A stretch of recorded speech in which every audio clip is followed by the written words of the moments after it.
Good afternoon, good afternoon, good afternoon, good morning, good midday, good evening, whichever it is for you. Hello, hello, hello. This is Point of View with Ms. Shirley Polk right here in the United States of America, coming to you from Dallas, Texas on this 14th day of April in the year 2026. It is such a blessing and a privilege to come to you by the grace of God to share again with you. And today we're going to talk about doubt. Now, that's a word that's usually negative, but let's see about this doubt. What is it good for? So we're going to talk about that by the grace of God. Dear God, as I sit before you to speak, I pray to you that my soul you will keep, and if I should die before I finish, I pray to you, dear God, in the name of Jesus, that any outstanding sins will be forgiven. Amen.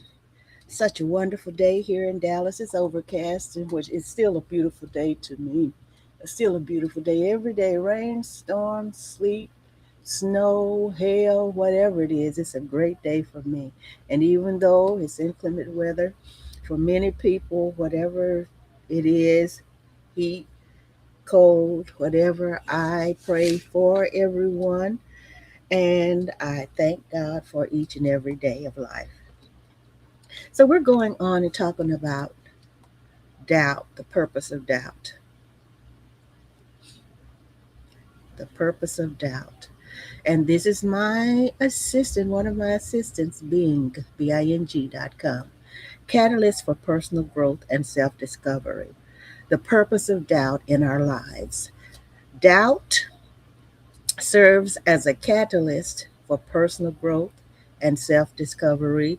It encourages us to challenge our beliefs, explore new ideas, and learn from our experiences.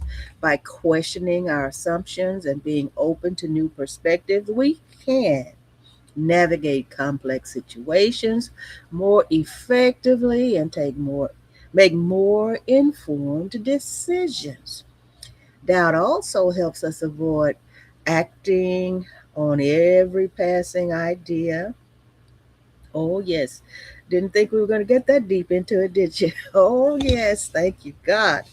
Oh, yes. So, doubt also helps us avoid acting on every passing idea, which can prevent us from participating in certain types of risks. It is a natural part of the human experience and is essential for maintaining a healthy balance between knowledge and uncertainty. Oh my goodness, this is wonderful. This is wonderful. And I want you to just take a few seconds and I want you to just listen. I'm going to take a Well, it's not only going to be a few seconds here. I'm coming right back.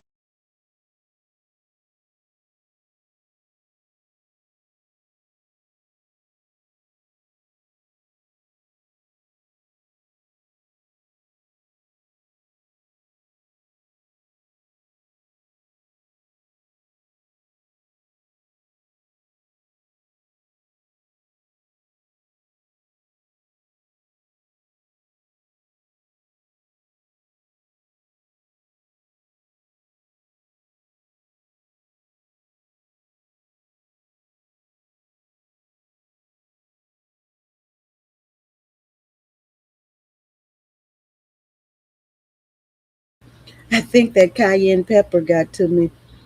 I was um, just started my lunch and I put some of that in my pot along with my main dish, and it has me sneezing a little bit.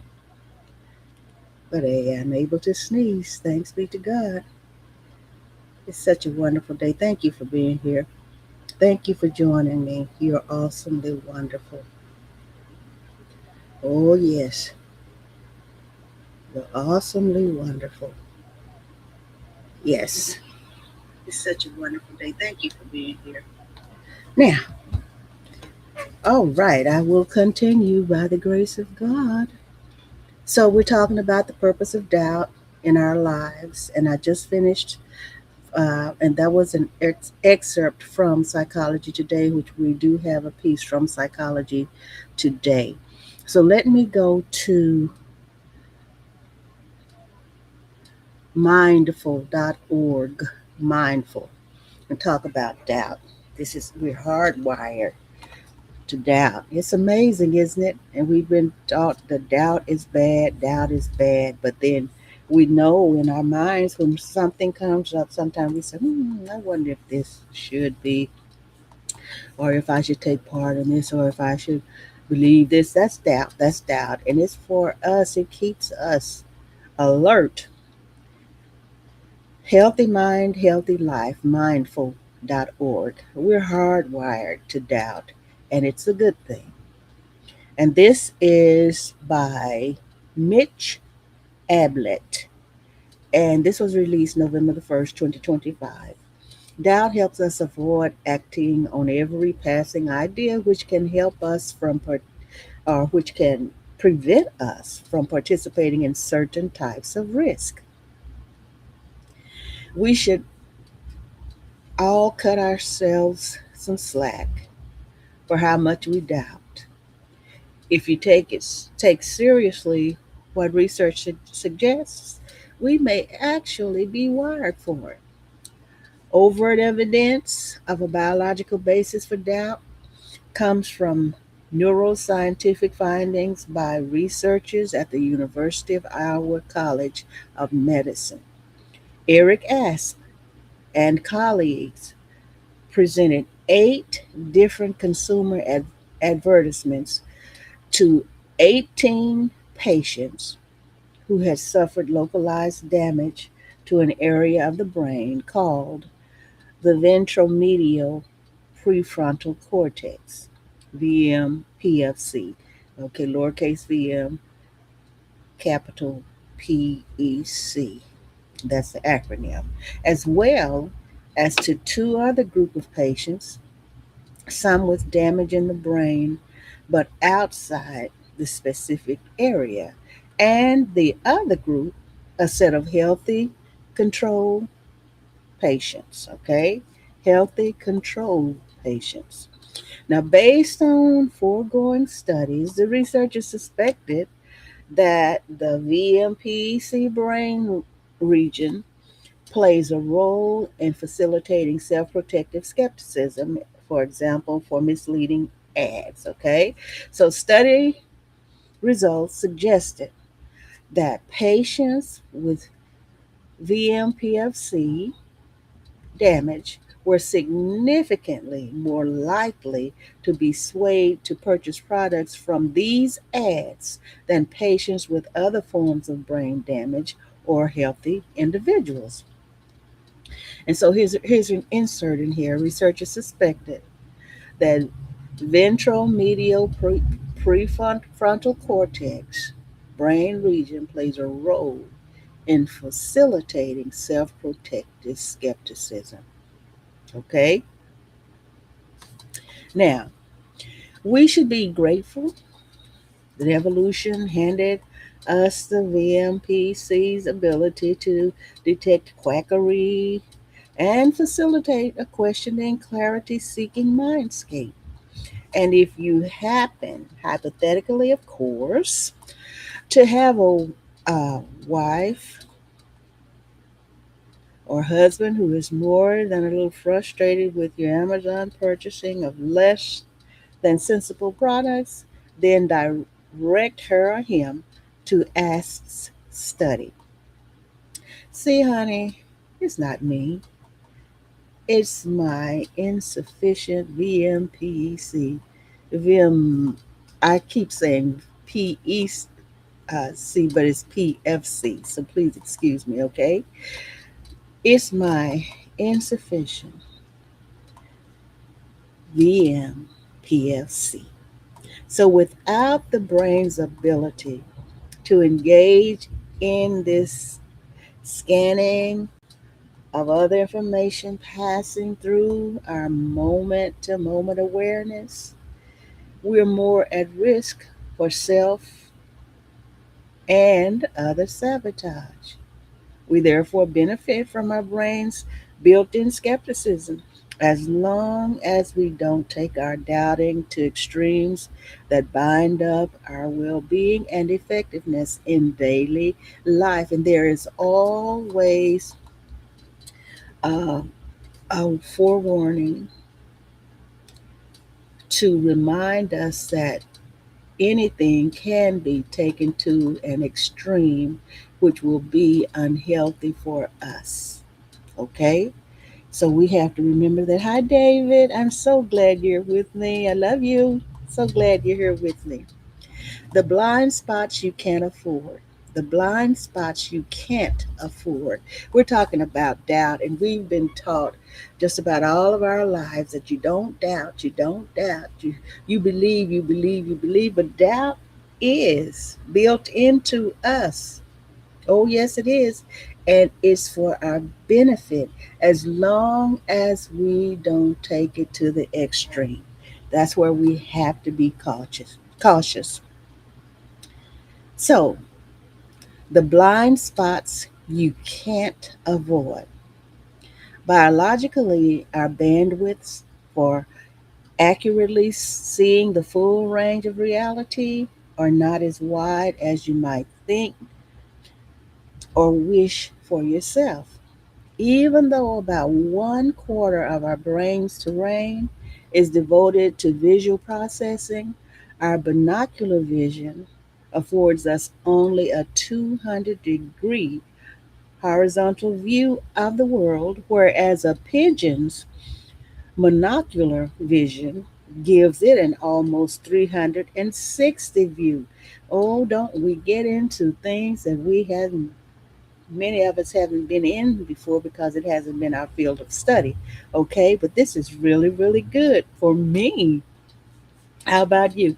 Also, the anatomy of our eyeballs is such that due to the location of the optic nerve at the back of each eye, we actually have a blind spot in our field of vision.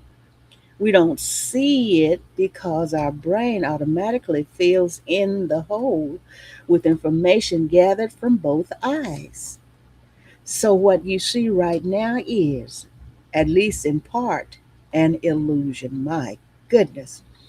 The human eye only sees wavelengths of light between 390 to 750 nanometers, the visible light spectrum, and it could be nanometers, so whichever, okay?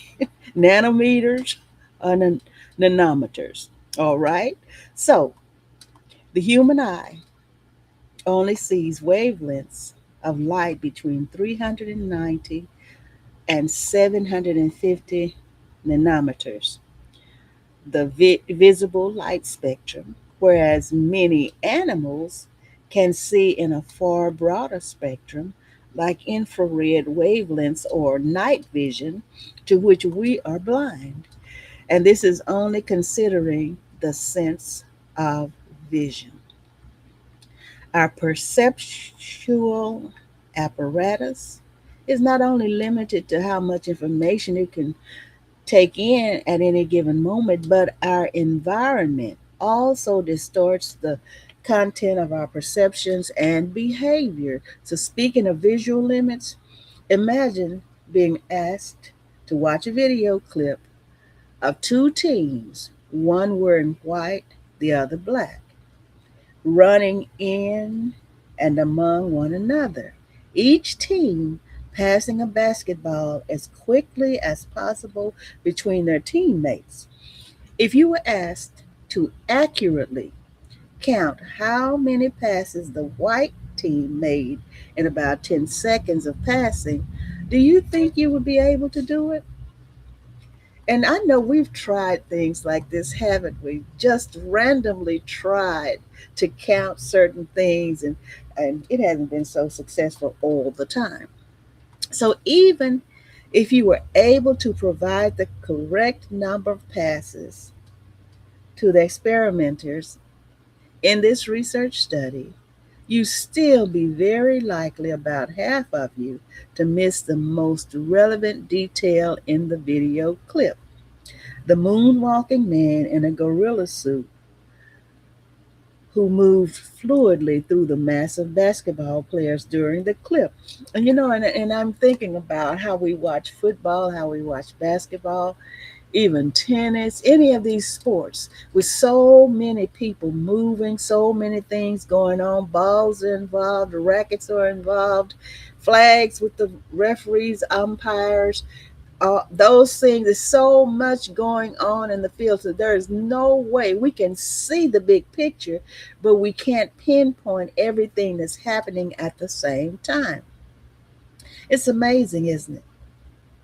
And so they said, while these people are passing these basketballs, and you're looking to try to count how many basketballs are being passed in so many seconds, then there's a moonwalking man in a gorilla suit who moved fluidly through the massive basketball players during the clip. And many times you miss that for focusing on trying to count the task at hand. That's it. About half of the research participants do not see this at all. This research documents how humans often exhibit unintentional blindness for objects that are complex and are part of fluid, changing scenes.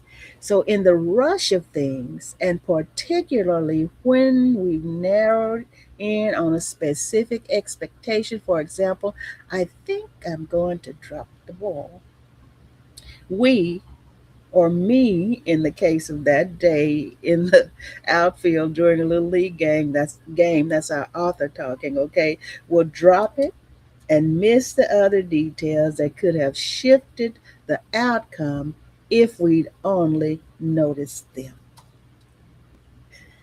It's amazing. And I'm thinking about witnesses. When something happens, people see basically the same thing, but not everybody see the same details. They see the big picture, but if you would ask each one of them, what did you see? What kind of details can you tell me? Most of them will have similar but different details. Oh, yes. Oh, yes. Next, doubt as social contagion. Doubt may also be contagious among members in social networks. Though doubt itself may not be among the emotional or behavioral constellations studied thus far, an extensive number of studies have demonstrated how emotional and behavioral patterns can be contagious for people who are merely connected in terms of interpersonal interaction to some nature of degree. So these results include how things as this desperate desperate as obesity, smoking, depression, cooperative actions, happiness, tastes in movies, or even degrees of altruism are more likely just by virtue of being connected to others who exhibit these patterns. And I want to do that again, okay? So, talking about the results, interpersonal interactions, these results include how things as disparate as obesity, smoking, depression, cooperative actions, happiness, tastes in movies, or even degrees of altruism are more likely just by virtue of being connected to others who exhibit these patterns. Oh my goodness. Social psychology has a long history of documenting the malleability of our thoughts, emotions, and behavior when we place ourselves in certain contexts. So, to date, hundreds of people in the group have been led by the author. Hundreds of group and family therapy sessions. So groups and families seem to develop their own tone, a sort of emotional and behavioral fingerprint that results in patterns of interactions within the relationships. One parent may be chronically distant during therapy sessions. A group member may be the savior of others. A child within a family session may be the identified source of all the family's woes. A group member may be a mutineer who seeks to rally other members to stage a coup against the therapist. And these families and groups often can seem very different, have a noticeably shifted one tone if one or more members are absent at a given session. Yeah, things change. And you can tell when you're in a group, you can tell uh, who has the most influence in the group or who could be the problem. Just like I said, in these family sessions, it could be a child. And not only a child, it could be a parent. It could be somebody, depending on who's in the group session, that might be causing the problems or might be the mender, the glue that keeps the group together, might have the most influence. So, families and groups in therapy can develop a sense of cohesiveness over the course of treatment, a sense of mutual responsibility and belongingness that, in and of itself, has been shown to positively influence the outcome of treatment. The next subtopic here is healthy to doubt your doubt. You hear that? It's healthy to doubt your doubt. So our author here goes on to say, he said, my training and experiences as a therapist working with groups of interacting people has demonstrated to me again and again the immense value of stepping back and asking himself, he says, questions to establish a bigger picture view of how doubt might be surfacing and creating patterns. Questions might include when he steps back, he says he believes in stepping back, it might help. And some of the questions include, what underlying messages are these people sending to each other and to me? Next, what is the pattern communicating? Next, what does so and so really want and need, and how are they trying to take care of these things in this interaction? Next, who else, other than who is currently present, may be influencing this person's behavior and attitudes? How is this person expressing influences of other family members, their friend or professional network, their community?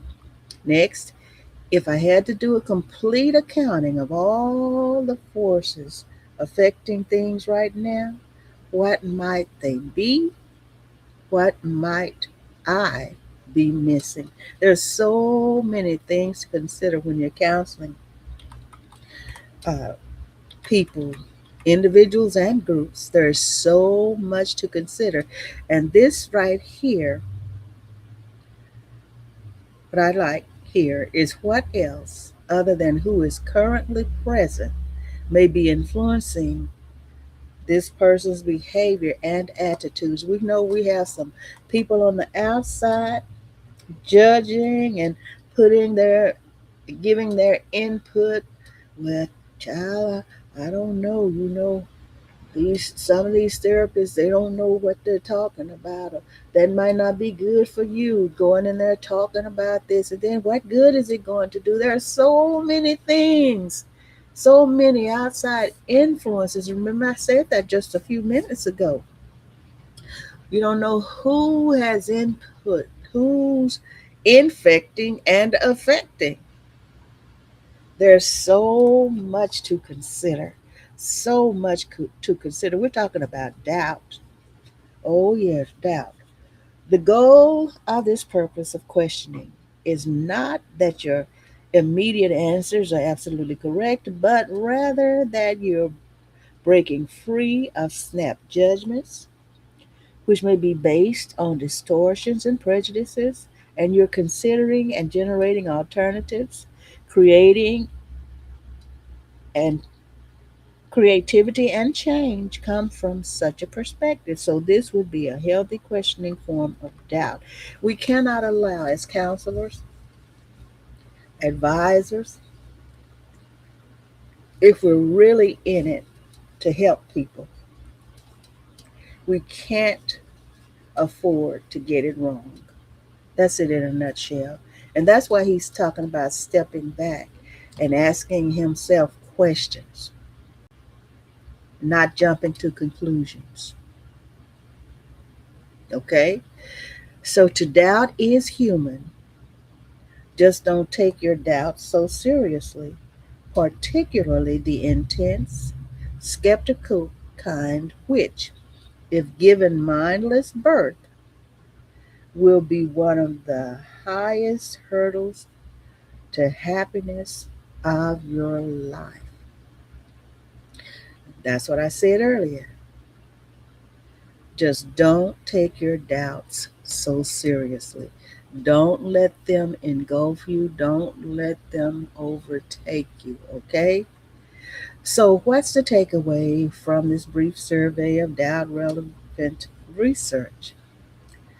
So, the researcher is going to aim to clarify this with a few bullet points, and I like this so much, so much.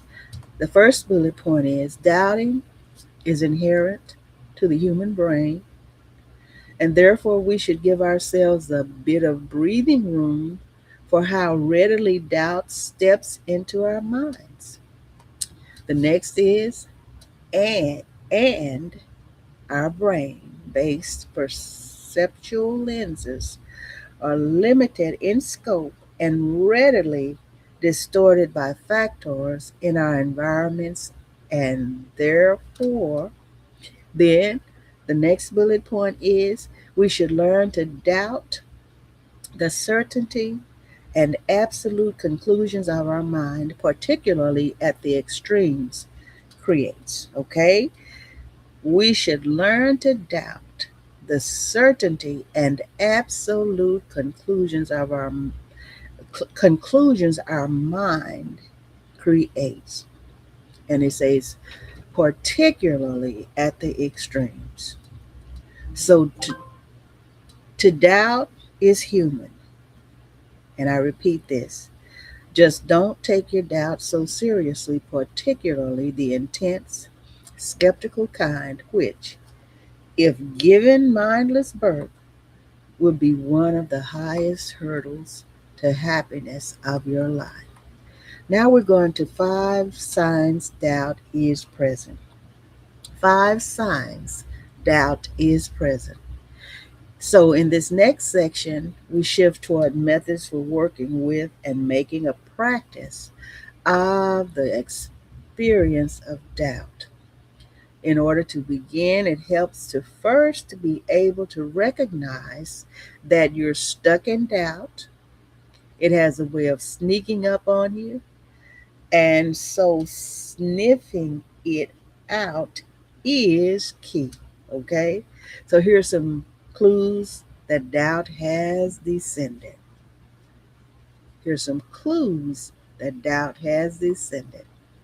The first point is tension or clenching in the body before, during, or after an activity, endeavor, project, or relationship interaction. The next point is a sense of indecisiveness about what action to take in a given situation. And I'm going to give you this. This is mindful.org, okay? Mindful.org. You just go in there and get the topic hardwired to doubt, a good thing, okay? The next point here is the experience of holding back, not gentle and aware, but rigid and closed up. Next point, lots of self talk, for example, lots of I, me, my, mine is cropping up, often followed with words like can't or won't. The next point is a feeling of wanting someone or something to just decide for you, a discomfort with not knowing what to do, think, or feel about something or a situation. Thank you all for being here with me. And please share this. This is very, very, very good. Okay. Mindfulness practice. Sidestep your doubting brain. Mindfulness practice. Sidestep your doubting brain. This is the next subtopic. Think for a moment about some event coming up that matters a great deal to you. In particular, select one that you've been struggling with internally, dare I say, doubting yourself, others, or some deeply desired outcome. Whether it's a 50th wedding anniversary celebration or a romantic escape to a beach lined locale, pick a real source of doubt for yourself. Number one, sitting centered with your eyes closed, visualize this future event. Make it vivid and let yourself go viscerally into whatever arises. Don't try to do anything other than let the event have its way with you. So, what are you expecting to have happen? What do you want and need to happen? What's at stake? Stay with the scene until doubt has reared up within you. Next, number two, practice merely noting the presence of doubt. Label the experience with the acknowledgement doubt is here, or doubting, doubting, doubting. Notice what shows up in your experience as you do so. The third suggestion, notice what else is here and now, okay? What changes in the intensity and feeling tone of doubt arise as you continue watching. Bear witness to the ebb and flow of doubt. Number four, what's happening in and around you as the doubt comes, stays, and then ultimately goes. Mentally nod to all of this as it changes in your experience. Next is number five. Let go of the visualized scene and rest in the sensations of your breathing for a few moments. Take inventory of what you've learned about how permanent and solid doubt and its contents are. Okay? Take inventory of what you've learned about how permanent and solid doubt and its contents are. Oh, yes. And this was adapted from Mitch Ablett's book, The Five Hurdles to Happiness and the Mindful Path for Overcoming Them. And it was a Shambhala Publications. And the author, Mitch Ablett, Dr. Mitch Ablett, He's a clinical psychologist, he's an author, he's a consultant, an international speaker. His most recent publication is his book for parents, educators, and helping professionals. Prizeworthy: How to Meaningfully Connect, Build Character, and Unlock the Potential of Every Child. And then he has a podcast, The Prize of Possibility. So he's very, very good. He's a clinician in the Boston area for over 20 years. He brings a wealth of clinical, administrative, and leadership experience from various settings, from hospitals, outpatient clinics, residential facilities, and therapeutic schools. Okay, now I'm going to go to our next. That was nice, wasn't it? I am so happy, and I repeat myself whenever I ask, and I consult God every day for what He wants me to talk about. And when He tells me what He wants me to talk about, sometimes it could be maybe 10, 15 minutes before time for me to sign on and begin the webcast. But He always supplies my topics for me. I ask for something that will help us, not just you, but us. And He never, ever fails. Never fails. Okay, that was, we're hardwired. We're hardwired for doubt. Okay, now the definition of doubt. This one is the encyclopedia dot arabpsychology.com. And this is kind of lengthy, so I'm going to go ahead and go to Psychology Today. And if you've listened to me anytime, you know Psychology Today is one of my favorite sites. This is by Jennifer Gerlach, LCSW. And the virtue of doubt is what she has contributed. The virtue of doubt, posted May 22nd, 2024. And Abigail Fagan reviewed it. 3 ways of thinking twice can enhance your life. The virtue of doubt. 3 ways of thinking twice can enhance your life. And again, I say this is by Jennifer Gerlach, or Gerlach. Okay. Now, our key points here are suspending judgment and opening our minds can enhance our relationships. The next one, doubt can help us peel away layers of self deception to live more authentically. The next one, learning new things requires us to be willing to look past old beliefs or ways of doing things. For real. And remember, one of my favorite quotes from Eleanor Roosevelt is, do something every day, do something that scares you. Okay? As I get into this piece here, confidence is often honored in American culture, yet, as demonstrated by the Dunning Kruger effect, confidence does not always mean competence. Confidence does not always mean competence. Social psychologists have discovered that those who are often unskilled at something are also the least aware. Wow, my goodness.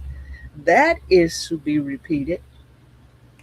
Social psychologists have discovered that those who are often unskilled at something are also the least aware. My goodness. That's from Schlosser in 2013. Similarly, When someone knows little about a topic, they are more likely to feel certain of what they think they know. And there, one of my quotes is a dangerous person is a person that doesn't know, but doesn't know that they don't know. They think they know, they don't know, but they don't know that they don't know. And that's what this is saying. This is saying, similarly, when someone knows little about a topic, they are more likely to feel certain of what they think they know. Some fear that doubt must mean a total loss of security. Yet, a reasonable questioning of ourselves can serve as a gateway to learning new things, exploring ourselves, and ensuring we are on track in living our values. As much as confidence is, doubt can also be celebrated. Didn't ever think I'd hear that, never thought about it. But for real, this is key. As much as confidence is, doubt can also be celebrated. So these are three ways that doubt can enhance your life.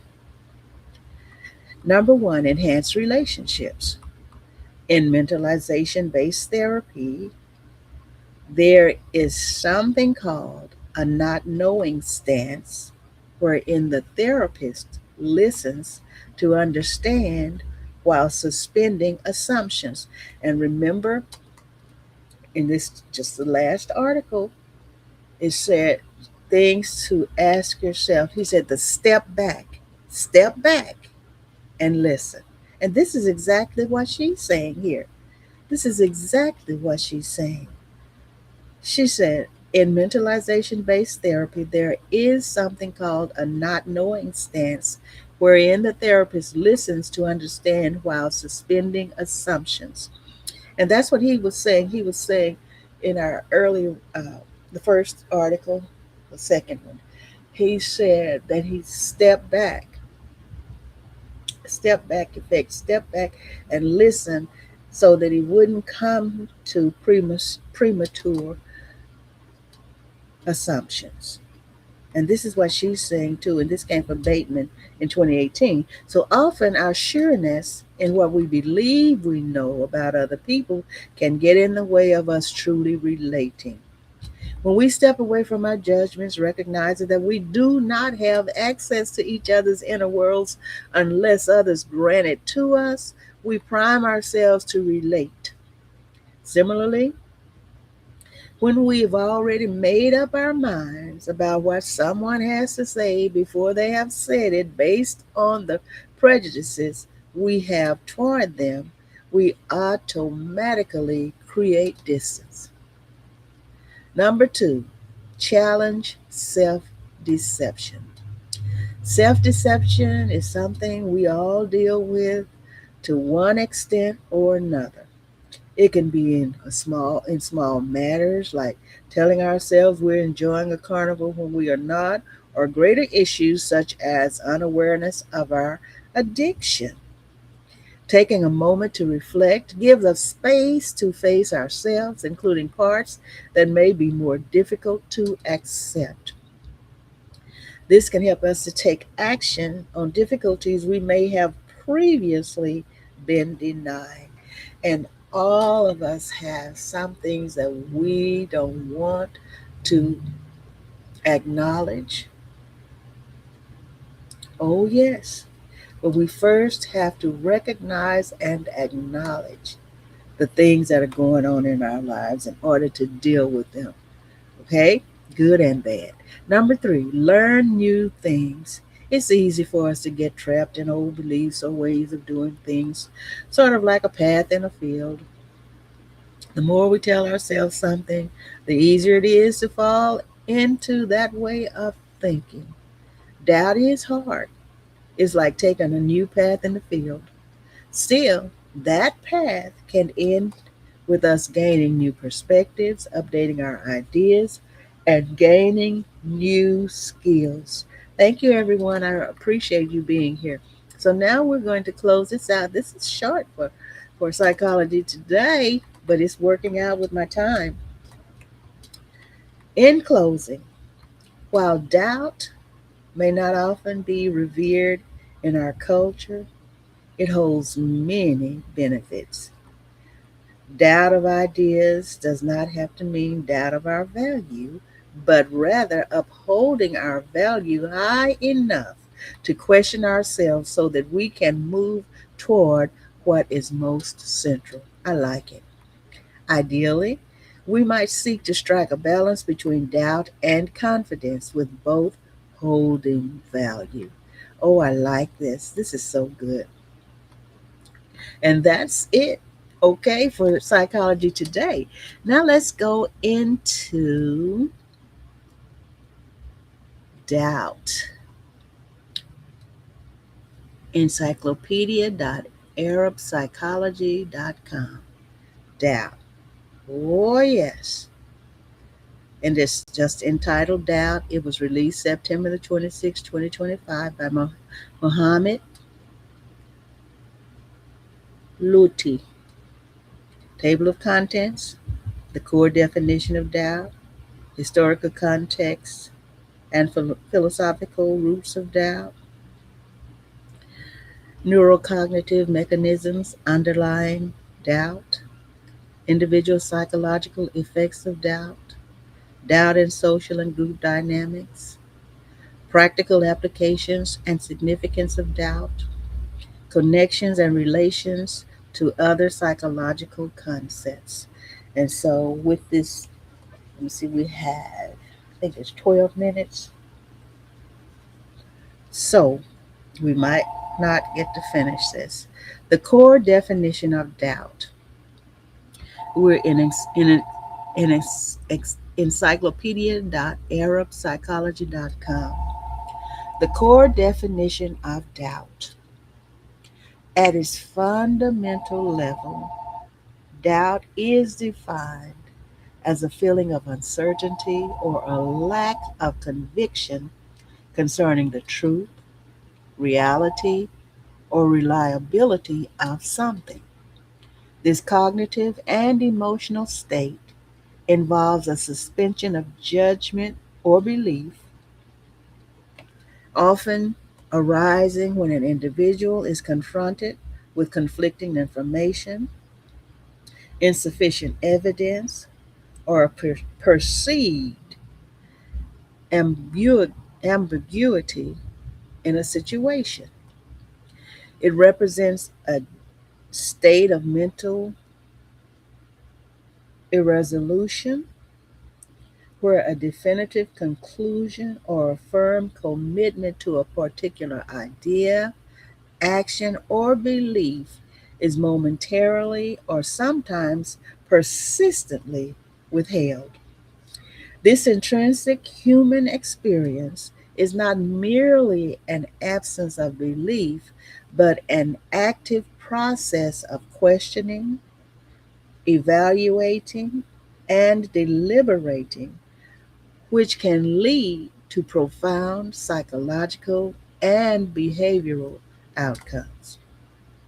The fundamental mechanism behind doubt lies in the human capacity for critical evaluation and the inherent drive to seek coherence and certainty in one's understanding of the world. I like this. Oh my goodness, this is good. When an individual encounters information that challenges existing beliefs, or when a situation presents multiple, equally plausible outcomes, the cognitive system enters a state of dissonance. Now, this dissonance triggers a process of internal inquiry wherein the individual consciously or unconsciously weighs evidence, considers alternative perspectives, and assesses potential risks and benefits. This intricate cognitive process, often accompanied by emotional responses such as apprehension or discomfort, serves as a crucial mechanism for navigating complex environments and making adaptive decisions, highlighting its dual nature as both a potential impediment and a catalyst for growth. Oh my goodness, this is good. Oh my goodness. So the next uh, point here is historical context and philosophical roots of doubt. We have 9 minutes. Oh my goodness. So, this, I'm going to tell you this again, and you can always go back, come back to Facebook, which keeps these videos for like 30 days usually, and then they'll send me a notification and say it's going to be deleted. But go to my YouTube page and you will find it. Okay? Historical context and philosophical roots of doubt. And also, there you'll find some of my music, you'll find some of my videos, you'll find my autobiography in video. It's, I think, 4 or 5 parts. You'll find many things. There are over probably 1,500 contribution on my page, okay, of mine. Historical context and philosophical roots of doubt. While the psychological study of doubt is a more recent development, its philosophical underpinnings can be traced back to ancient skepticism, where thinkers questioned the possibility of certain knowledge. However, the most prominent figure to systematically integrate doubt into a method of inquiry was the French philosopher, mathematician, and scientist Rene Descartes in the 17th century. Descartes famously employed methodological doubt. Im- Immatician and scientist Rene Descartes in the 17th century, Descartes famously employed methodological doubt or Cartesian doubt as a means to arrive at indubitable truths. Indubitable truths. He posited that one should doubt everything that could possibly be doubted until reaching a point where further doubt becomes impossible, famously concluding, cognito ergo sum, which means I think, therefore I am, establishing the certainty of his own existence as a thinking being. This philosophical tradition laid the groundwork for understanding doubt not merely as an emotional state, but as a cognitive tool. Oh my goodness. So, in the realm of modern psychology, the systematic study of doubt gained traction with the rise of cognitive psychology and decision science in the mid 20th century.